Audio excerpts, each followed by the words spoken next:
Bien, bonjour. Donc, l'objectif de ce premier film sur la mesure tridimensionnelle est de vous présenter succinctement les moyens associés.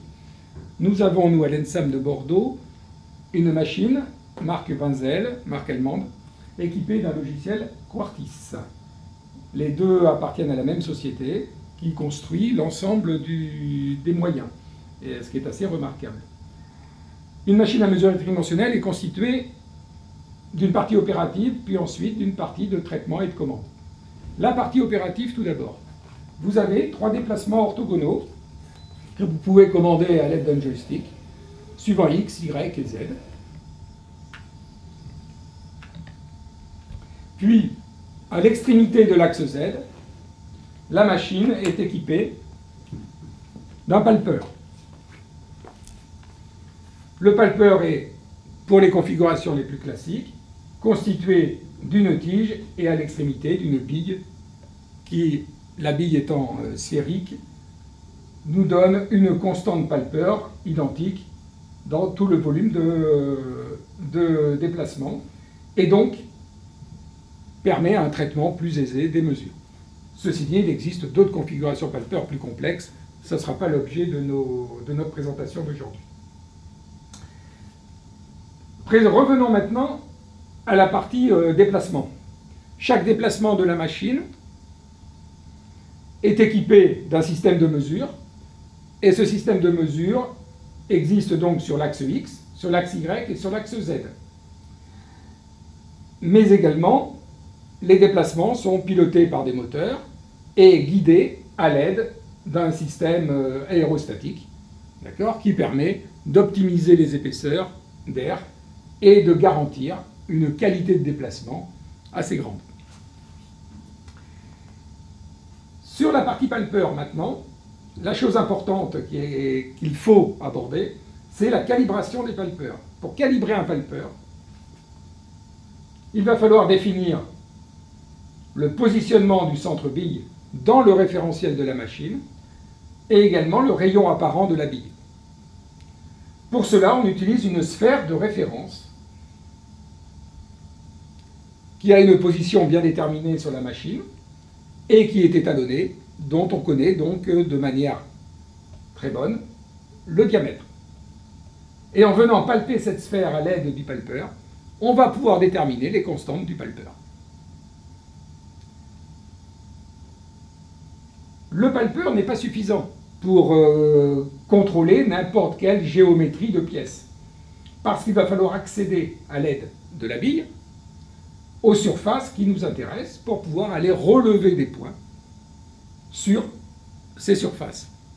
Pour y accéder, on est obligé d'avoir des configurations de palpeurs différentes. Ici, vous avez un rack où sont disposés 3 palpeurs et le 4e qui est sur la tête de palpage. Dans le cas d'un rack de changement de palpeur, on a la possibilité de programmer de manière automatique le changement de palpeur. Par exemple, je vais faire une petite opération rapide qui va consister à passer de ce palpeur qui est dans la place numéro 3 au palpeur qui est dans la place numéro 1. L'opération est entièrement programmée, le rack ayant été initialisé. Et donc on va pouvoir ainsi changer les palpeurs en cours de contrôle de pièce pour pouvoir accéder à toutes les surfaces que l'on veut sur la pièce. Il reste un point à évoquer sur la partie opérative liée à ce palpeur, c'est la tête de palpage. Cette tête de palpage, ici, est assez particulière. C'est du matériel donc, de Renishaw, qui est le leader mondial en tête de palpage sur machine à mesurer tridimensionnelle. Et cette tête est équipée d'un micro-laser qui permet de relever les coordonnées des points lors des déplacements de la bille. Et donc, il permet d'obtenir ici des coordonnées de très faible variation, en plus des coordonnées qui sont obtenues lors du palpage en X, Y et Z. Maintenant, je vais passer à la deuxième partie de la machine, c'est la partie commande et traitement des points qui sont relevés à l'aide de la partie opérative de la machine. Comment se présente l'écran de cette machine? Vous avez ici un écran qui vous donne une représentation graphique de ce que vous êtes en train de réaliser comme contrôle. Et ici, j'ai préparé ici une pièce, d'accord, qui a été déjà contrôlée.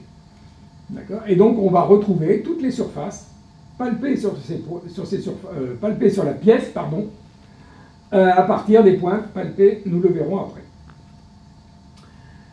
Vous avez également une partie ici qui vous permet d'avoir toutes les indications sur la configuration des palpages que vous réalisez, gamme de contrôle, désignation de la gamme, connexion avec la machine, sphère de référence, tête orientable qui équipe cette machine, également la température, puisqu'on est équipé de correcteurs de température sur ces machines pour pouvoir prendre en compte les déformations qui peuvent exister. Et enfin, les coordonnées des points.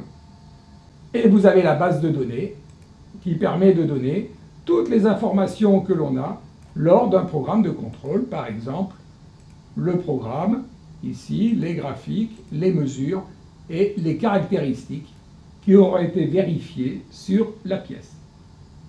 Ceci est connecté bien sûr avec une imprimante ou une clé USB ou un réseau pour envoyer tous ces résultats pour ensuite affichage, traitement, pour vérifier donc la conformité des pièces et s'assurer qu'on est bien conforme aux tolérances imposées, ce que vous voyez apparaître dans ces lignes-là. Voilà pour une première présentation de la machine dans son ensemble.